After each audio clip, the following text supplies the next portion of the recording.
అలా చెప్పండి. కేసీఆర్ గారి విచారణ అయితే పూర్తయిపోయింది. అసలు ఏం జరిగింది మరి విచారణలో? అదే విధంగా కేసీఆర్ గారు అరెస్ట్ కాబోతున్నారని చెప్పేసి చాలా మంది చాలా రకాలుగా అంటున్నారు కాబట్టి మరి మీరేమంటారు? విచారణ అనేది కావాలని రేవంత్ రెడ్డి ప్రభుత్వం చేస్తున్న కుట్రలో భాగమే మాత్రము. అసలు కేసీఆర్ చేసిన తప్పేముంది? కేసీఆర్ ఇంటింటికి నీళ్ళు ఇవ్వడం తప్ప, కేసీఆర్ కోటి ఎకరాల మాగానికి నీళ్ళు ఇవ్వడం తప్ప ఆయన చేసిన తప్పేముంది? ఈయన కావాలని రాజకీయంగా కేసీఆర్ గారిని ఎదుర్కోలేకనే ఇవన్నీ కుట్రలు చేసి అరెస్ట్ చేద్దామన్న ఆలోచన తప్ప, కేసీఆర్ ఎప్పటికైనా నిప్పులాంటి వ్యక్తి, ప్రజల పక్షాన ప్రజల కోసం పోరాడుతున్న వ్యక్తి కాబట్టి ఎప్పుడు కానీ కేసీఆర్ గెలుస్తాడు. కేసీఆర్ నిజాయితీ గల వ్యక్తి, తెలంగాణ రాష్ట్రానికి నీళ్ళు అందించి నిధులు అందించిన వ్యక్తి, ఆయన గొప్ప వ్యక్తి. ఆయన అరెస్ట్ చేయడం అనేది అసాధ్యమైన పని. తెలంగాణ మరి ఇందులో అవకతవకలు జరిగాయి అంటున్నారు కదా, మరి అవకతవకల గురించి మీరు ఏమంటారు? కొన్ని వేల కోట్ల స్కామ్ అయింది, ఆ కట్టడం కూడా సరిగ్గా కట్టలేదు అని అంటున్నారు కదా, మరి మీరేమంటారు? వేల అవకతవకలు ఎక్కడ జరిగినాయి? మల్లన్న సాగర్ నుంచి ఎండాకాలంలో హైదరాబాద్ కి నీళ్ళు అందించడం అవకతవకల? మల్లన్న సాగర్ నుంచి గంధమాల ప్రాజెక్టు నీళ్ళు ఇవ్వాలనేది అవకతవకల? ఎక్కడ అవకతవకలు జరిగినాయి? ఇప్పుడు మనం చూసే దృష్టిని బట్టే ఉంది తప్ప అవకతవకలు అనేది అది ఉత్తి మాటనే తప్ప నిజం అనేది లేదు. అదేవిధంగా ఇతర పార్టీ వాళ్ళు ఏమంటున్నారు అంటే, అసలు బీఆర్ఎస్ పార్టీలోనే సరిగ్గా లేదు, బీఆర్ఎస్ పార్టీలోనే విభేదాలు జరుగుతున్నాయి, ఇంకా ప్రజలను ఏం చూస్తారని చెప్పేసి చాలా మంది మాట్లాడుతున్నారు. దీని మీద మీరేమంటారు? బీఆర్ఎస్ పార్టీలో ఎప్పుడైనా కానీ కేసీఆర్ నాయకుడు, ఎవరైనా కేసీఆర్ గారి కిందనే పనిచేయాల్సింది. కేసీఆర్ మా నాయకుడు, ఆయన తరఫునే ఎవరైనా పనిచేస్తారు. ఎప్పుడు కానీ బీఆర్ఎస్ పార్టీలో అవకతవకలు అనేది ఉండదు, అపోహలు అనేది కూడా ఉండదు. Thank you. మోహన్ గారు చెప్పండి, మొత్తానికి అయితే విచారణ పూర్తయిపోయింది, మరి ఎలా జరిగింది? అదే విధంగా నిజంగానే కేసీఆర్ గారు అరెస్ట్ కాబోతున్నారా? కాళేశ్వరం ప్రాజెక్టు విషయంలో అవకతవకలు జరిగాయి అంటున్నారు, మరి మీరేమంటారు? అరెస్ట్ కాబోతున్నారా అని ఎందుకు క్వశ్చన్ వేస్తున్నారు మీరు? నాకు అర్థం కావట్లేదు. అరెస్ట్ అవుతున్నామని ఏమన్నా చేస్తున్నామనేసి ఏమన్నా రేవంత్ రెడ్డి ఏమన్నా లీకులు ఇట్లా పంపించిండా మిమ్మల్ని? మీకు కాళేశ్వరం ప్రాజెక్టులా ఏం జరగలేదు. కోడిగుడ్డు మీద ఈకవీక ప్రయత్నాలు చేస్తాడు రేవంత్ రెడ్డి, కాంగ్రెస్ వాళ్ళు కలిసి. అది కమిషన్ కాదు, కాంగ్రెస్ కమిషన్ అని తెలంగాణ ప్రజలకు మొత్తం అర్థమైపోయింది. ఎస్ఎల్బిసిలా ఎన్ని రోజులు అవుతుంది శవాల నుండి? ఎస్ఎల్బిసిలా శవాలను తీయరాని శాతరానుడు కూడా వరల్డ్ లే లార్జెస్ట్ లిఫ్ట్ ఇరిగేషన్ ప్రాజెక్ట్ అయిన కాళేశ్వరం ప్రాజెక్ట్ మీద మురుగుతాడు. దాని అర్థం మీరే తెలుసుకోండి. కాళేశ్వరం కుంగుతుంది, కాళేశ్వరం మొత్తం క్రాక్స్ వస్తున్నాయి అని చెప్పేసి వాళ్ళు కొన్ని విజువల్స్ చూపిస్తా ఉన్నారు. దీని మీద మీరేమంటారు? ఇప్పుడు కాళేశ్వరం కుంగుతుంది, వంగుతుంది, కూలుతుంది, కొట్టుకపోయిందని రేవంత్ రెడ్డి చెప్పిండు. ఇక్కడ కాళేశ్వరము క్రాక్ చిన్నగా 2 పిల్లర్లు క్రాక్ వచ్చినాయి. ఆ పిల్లర్లు కూడా ఏ బ్లాక్ కు ఆ బ్లాకే కట్టిర్రు. 85 పిల్లర్లు చెక్కు చెదరకుండా గట్లనే ఉన్నాయి. ఆ 2 పిల్లర్లు పోయినంత మాత్రాన ఏం ఫరక్ పడది. ఆ 2 పిల్లర్లను 20 నెలల నుంచి మరమ్మత్తు చేయ శాతగానోడు ఇవన్నీ చేస్తున్నాడు. బీఆర్ఎస్ పార్టీలో మొత్తం విభేదాలు జరుగుతున్నాయి, కల్వకుంట్ల ఫ్యామిలీలోనే సరిగా లేదు, ఇంకా ప్రజలను ఏం చూస్తారు అని చెప్పేసి చాలా మంది చాలా రకాలుగా మాట్లాడుతూ ఉన్నారు. మీతో కూడా ఇలా జరుగుతున్నాయి అంట కదా, చాలా మంది అడుగుండొచ్చు, సో మీరేమంటారు? అంటే మీకు ఎవరన్నా విభేదాలు జరిగినాయి, లొల్లిలైనాయి అనేసి మా కవితక్కన ఏమన్నా, రామన్న, హరీష్ అన్న ఇట్లా వచ్చి మీతో ఏమన్నా అన్నారా? లేకపోతే కాంగ్రెస్ వాళ్ళతో ఏమన్నా అన్నారా? ఎవరన్నారండి? ఎవరు మాట్లాడుతున్నారు? ఇవన్నీ ప్రచారాలు మాత్రమే, ఏది నిజాలు లేవు, అబద్ధపు ప్రచారాలు మాత్రమే. స్మిత గారు చెప్పండి, కేసీఆర్ గారు అయితే విచారణకు హాజరయ్యారు కాళేశ్వరం విషయంలో, మరి కేసీఆర్ గారు అరెస్ట్ కాబోతున్నారా ఏంటి, ఎలా ఉండబోతుంది? కేసీఆర్ గారు అరెస్ట్ అవ్వడం నాముమ్కిన్ అండి. కేసీఆర్ గారు అరెస్ట్ అవ్వడం నాముమ్కిన్. ఇప్పుడు ఎట్లయితే వెళ్ళిండ్రో అట్లనే మల్లపూలాగా బయటకు వస్తారు. ఆయన చేసిన పథకాలు ప్రజలకు అందరికీ తెలుసు. అందరికి ప్రజలకు చేసిన మంచి అందరికీ తెలుసు. కేసీఆర్ గారు వచ్చిన తర్వాతనే తెలంగాణ వచ్చింది. కేసీఆర్ గారు వచ్చిన తర్వాతనే అందరికి పథకాలు అమలు పరిచిండ్రు. లబ్ధిదారులకు అందరికి ప్రతి ఒక్కటి కూడా వచ్చినాయండి. అట్లాంటి ప్రజలకు తెలియదా కేసీఆర్ గారు అన్యాయం చేస్తారా అన్నది? అదంతా పిచ్చి ఆరోపణలు అంతే.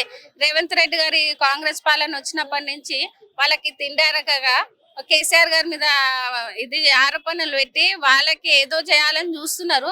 కానీ అవన్నీ వేస్ట్ అండి. ఎంత ప్రయత్నించినా గానీ మా కేసీఆర్ గారిని మాత్రం ఒక ఏలు కూడా పెట్టడానికి ఛాన్సెస్ లేదు. అంటే కాళేశ్వరం విషయంలో నిజంగానే అవకతవకలు జరిగాయి, కొన్ని వేల కోట్లు జరిగాయి. కాళేశ్వరం కూడా కట్టడం కూడా సరిగ్గా కట్టలేదు, మొత్తం కుంగిపోతున్నాయి, క్రాక్స్ వస్తున్నాయి అని చెప్పేసి వాళ్ళు కొన్ని ప్రూఫ్స్, కొన్ని విజువల్స్ అయితే చూపిస్తా ఉన్నారు. దీని గురించి మీరేమంటారు? కాళేశ్వరం కట్టిన తర్వాత క్రాక్స్ వచ్చినాయవన్నీ అన్నది మొన్న వెళ్ళి ఇన్స్పెక్షన్ చేసిరు కదండి. మళ్ళీ మొన్న వర్షాలు బాగా పడ్డాయి కదా, భారీ వర్షాలు పడ్డప్పుడు ఎందుకో కాళేశ్వరం కూలిపోలేదు. మరి అది తెలియదా ప్రజలకి? ప్రతి ఒక్కరికి వాళ్ళకి తెలియదా? ఇప్పుడు కాంగ్రెస్ ప్రభుత్వం ఆరోపణ పెడుతుంది కదా, ఆరోపణ పెడుతున్నప్పుడు మరి వాళ్ళకి తెలుసు కదా, వాళ్ళతో పాటే పోయి ఇన్స్పెక్షన్ చేసిర్రు, వీళ్ళు కూడా పోయిర్రు కదా. ఇప్పుడు కాంగ్రెస్ పాలన వీళ్ళు ఎవరైతే ఉన్నారో అఫీషియల్స్ కూడా పోయి చూసొచ్చారు కదా. మరి ఎందుకో మళ్ళీ మొన్న భారీ వర్షాలు పడ్డప్పుడు ఎందుకు కూలిపోలేదు, మరి అప్పుడు ఎందుకు ఇవన్నీ ఆరోపణలు చేయలేదు, ఇప్పుడు ఎందుకు చేస్తున్నారు? ఎందుకంటే ఇదంతా ఆయనకు చేతన అయితే లేదు రేవంత్ రెడ్డికి. ఎందుకు కేసీఆర్ గారిని ఎటు నుంచి అయినా సరే ఏదన్నా చెయ్యాలని చెప్పి చూస్తున్నారు, కానీ అది ఆయనతో కావట్లేదు. కాబట్టి ఇవన్నీ ఆరోపణలు పెట్టి ఏదో ఒకటి చేయాలని చూస్తున్నారు. ఈయనకి ఎందుకండి ఇవన్నీ? ఫస్ట్ ప్రజలను చూసుకోవాలి కదా. ప్రజలకు ఏం కావాలో, ఏం పాలన అంటుండు, ప్రజాపాలన అంటుండు, ప్రజలకు ఏం అవసరం ఉంది, ఏం పథకాలు ఇవ్వాలా, ఏం చేయాలనేది ఫస్ట్ అది చూసుకోవాలి కదా. అది చూసుకోకుండా పొద్దున్న లేస్తే కేటీఆర్ గారు అన్న మీద పడతారు, హరీష్ రావు సార్ మీద పడతారు, ఇటు కేసీఆర్ గారి మీద పడతారు. ఈయన పొద్దున్న లేస్తే ఇదే పనా? బిఆర్ఎస్ పార్టీలోనే సరిగా లేదు, బిఆర్ఎస్ పార్టీలోనే విభేదాలు జరుగుతున్నాయి, ఇంకా వీళ్ళు ప్రజలను ఏం చూస్తారు అని చెప్పేసి అయితే కొందరు మాట్లాడుతూ ఉన్నారు. అది మీ దాకా కూడా వచ్చి ఉంటది. సో మీరేమంటారు? బిఆర్ఎస్ పార్టీలో ఏదన్నా అవ్వచ్చండి, అది వాళ్ళ ఇంటి సమస్య. ఇంటి సమస్య అన్నప్పుడు ఏమన్నా ఉంటది, అది మనకు అనవసరం. అది బిఆర్ఎస్ పార్టీలో ఎటువంటి కూడా ఏం జరగట్లేదు, అదంతా వాళ్ళ పిచ్చి ఆరోపణలు, ఏదో ఒక బదలాం పెట్టాలని చెప్పి చూస్తున్నారు. అంతకు మించి ఏం లేదండి ఇదంతా చేసేది. నేనేమంటున్నా, ఫస్ట్ రేవంత్ రెడ్డి గారికి ఒకటే చెప్తున్నాం, ఏంటంటే ఫస్ట్ ప్రజాపాలన అంటున్నావు కదా, ఆ పాలన చేసి చూపి. 18 నెలలు అయింది వచ్చి, నువ్వు ఏం పాలన చేసినావు, ఎవరికి ఏం ఇచ్చినావు, ఏం పథకాలు ఇచ్చినావు, ఏం అమలు పరిచినావు? రైతులకి నువ్వు రైతు భరోసా ఇచ్చినవా? రైతు భరోసా ఇచ్చినవా? రైతు బీమా ఇచ్చినవా? రైతు బంధు ఇచ్చినవా? ఇచ్చిన లేదు కూడా నువ్వు ఏం రుణమాఫీ చేసినవా? రైతు బంధు నువ్వు రుణమాఫీ చేస్తాను కదా, మరి నువ్వు చేసినవా? అవన్నీ ఫస్ట్ నువ్వు అది చూసుకో, తర్వాతనే నువ్వు ఇవన్నిటికి రా. కానీ అవి నువ్వు చేతన్ కాకుండా అవన్నీ చెయ్యకుండా అవన్నీ కప్పిపుచ్చుకొని ఇంకే మీరు కేసీఆర్ గారి మీద కాళేశ్వరం ప్రాజెక్ట్ అంటాడు, కేటీఆర్ గారి మీద ఇంకో ఏదో ఆరోపణ పెడతారు, మళ్ళా హరీష్ రావు గారి మీద పెడతారు. నీకు ఎందుకు అయ్యేవన్నీ? ఫస్ట్ నువ్వు సీఎం అయినావు కదా, సీఎం వచ్చినందుకు నువ్వు ఫస్ట్ ప్రజలకు ఏం చేయాలి అది నువ్వు చేయి. అమలుపరిచిన తర్వాత నువ్వు ఇవన్నిటికీ రా. ఫస్ట్ అవి నువ్వు చేస్తలేవు, ప్రతి ఒక్కరితో తిట్లు తింటున్నావు కదా. సిగ్గు అనిపించట్లేదా రేవంత్ రెడ్డి గారు? కాళేశ్వరం ప్రాజెక్టు ప్రజలకి ఉపయోగపడ్డదంటారా, రైతులకు ఉపయోగపడ్డదంటారా? చాలా ఉపయోగపడ్డదండి. 24 గంటలు నీళ్ళు ఎక్కడి నుంచి వచ్చినాయి? కాళేశ్వరం ప్రాజెక్ట్ చేసిన తర్వాతనే కదా వచ్చింది. ఇప్పుడు కూడా వచ్చింది అదే కదా. ఇప్పుడు వాళ్ళకి రైతులకి 24 గంటలు నీళ్ళు ఇస్తేనే కదా వాళ్ళు పొలాలన్నీ పెంచుకొని మనకు కూడా ఇచ్చేది అంత వాళ్ళదే కదా. వాళ్ళు చేయనప్పుడు ఇవన్నీ ఎక్కడి నుంచి వస్తాయండి? ఈరోజు భారతదేశ వ్యాప్తంగా ఏ కన్స్ట్రక్షన్ చూసుకున్నా, ఈరోజు ఉత్తరప్రదేశ్ లో తీసుకున్నా, బీహార్ లో చూసుకున్నా, గుజరాత్ లో తీసుకున్నా, బీజేపీ పాలిత రాష్ట్రాలలో చూసుకున్నా, కాంగ్రెస్ పాలిత రాష్ట్రాల్లో నార్త్ లో, ఈస్ట్ లో, సౌత్ లో ఎక్కడ చూసుకున్నా కూడా సక్సెస్ రేట్ పర్ఫెక్ట్ గా ఉండి, కొందరు ప్రాజెక్టులు కట్టడం ఓట్ల కోసం 10 సంవత్సరాలు 20 సంవత్సరాలు అని చెప్పేసి కాలయాపన చేసుడు తప్ప ఎలాంటి దానికి పురోగతి ఉండదు. కేవలం 4 సంవత్సరాల్లో ప్రపంచంలోనే అతిపెద్ద లిఫ్ట్ ఇరిగేషన్ ప్రాజెక్టు కట్టి దాని యొక్క సక్సెస్ రేటు ఈరోజు ఫలాలను అందించిన వ్యక్తి కేసీఆర్ బాబు గారు.